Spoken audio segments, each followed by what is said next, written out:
Bismillahirrohmanirrohim. Alhamdulillahirobbil alamin. Allahumma sholli ala sayyidina Muhammad wa ala ali sayyidina Muhammad. Assalamualaikum warahmatullahi wabarakatuh.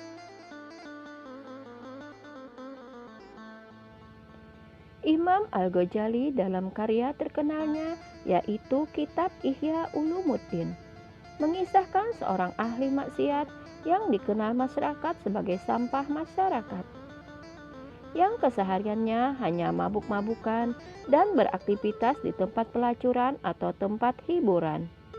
Suatu hari yang sangat panas, seorang laki-laki ahli maksiat ini yang tenggelam dalam dosa meninggal dunia.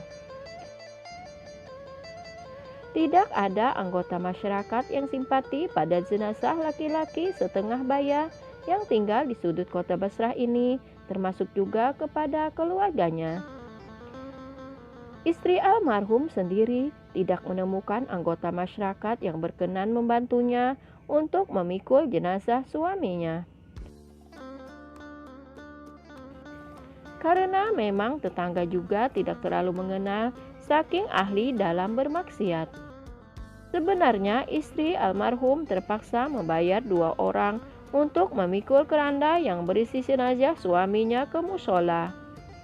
Ia juga tidak menemukan jemaah musola yang berkenan mensolatkan jenazah suaminya. Istri almarhum kemudian ia memutuskan untuk melanjutkan proses pengurusan jenazah. Ia lalu membawa jenazah suaminya ke padang pasir terbuka untuk dimakamkan. Tak disangka ia mendapati seorang yang seakan telah menunggu lama jenazah suaminya untuk mensolatkan jenazah tersebut. Orang itu tidak lain adalah orang zuhud yang di sebuah bukit di kota yang terkenal di kalangan penduduk. Tak berapa lama tersiar kabar di tengah masyarakat bahwa yang dikenal wali Allah rela dan berkenan menuruni bukit hanya untuk mensolatkan jenazah si fulan yang dikenal sebagai seorang pemabuk. Masyarakat Basrah pun sambil terheran-heran lalu berduyun-duyun merapat ke lokasi pemakaman.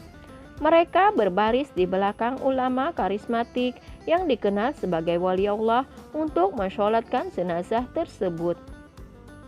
Masyarakat yang terheran-heran lalu bertanya kepada ulama karismatik tersebut. Wali Allah tersebut menjawab, "Dalam mimpi aku mendengar suara dari langit. Turunlah temui jenazah si fulan. Kamu akan melihat jenazah yang tidak diiringi siapapun kecuali istrinya. Solatkanlah jenazahnya karena sungguh ia telah diampuni." Mendengar jawaban ulama karismatik yang rela turun bukit itu, masyarakat sadar, sedangkan ulama karismatik ini juga belum mengerti persis alasan pengampunan Allah terhadap jenazah laki-laki pemabuk ahli maksiat tersebut. Wali Allah itu lalu memanggil istri almarhum untuk menggali keterangan perihal apa yang diamalkan oleh almarhum suaminya. Istri almarhum mulai menceritakan bahwa suaminya semasa hidupnya sebagaimana dikenal masyarakat Basrah menghabiskan waktu sepanjang hari di tempat hiburan dan mabuk minuman sehari-hari. Coba kamu perhatikan kebaikan kecil apa yang pernah dilakukan almarhum suami ini, tanya ulama karismatik tersebut. Sementara masyarakat memperhatikan dengan hikmat jawaban istri almarhum. "Baik, ada 3 hal yang kuingat," jawab istri almarhum. Yang pertama, setiap kali sadar dari mabuknya waktu subuh, almarhum suaminya segera mengganti pakaian, berwudu lalu bergegas menuju masjid untuk sholat subuh berjamaah. Selesai sholat subuh berjamaah, almarhum kembali ke tempat hiburan langganannya dan tenggelam dalam dosa.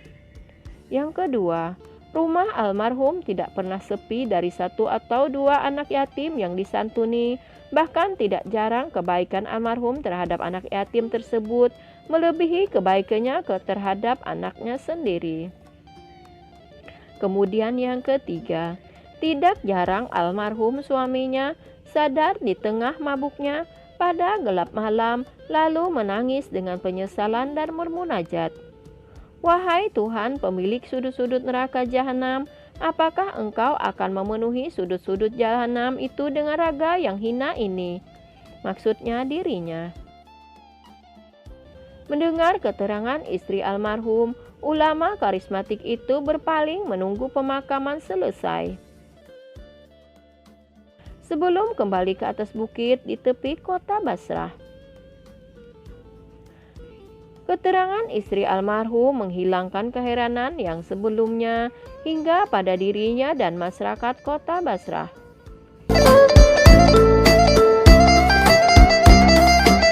Kisah ini memberikan pelajaran kepada kita agar tidak memandang hitam putih seseorang di masyarakat dan tidak meremehkan kebaikan sekecil apapun dalam agama Islam.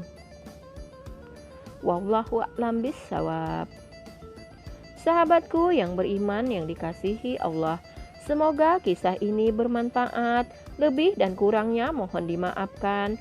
Yang benar datangnya dari Allah Subhanahu wa Ta'ala, hilaf ataupun keliru itu datangnya dari saya pribadi sebagai manusia biasa. Terima kasih sudah menonton. Sampai berjumpa kembali di kisah-kisah seru yang penuh makna selanjutnya. Saya akhiri. Wassalamualaikum warahmatullahi wabarakatuh.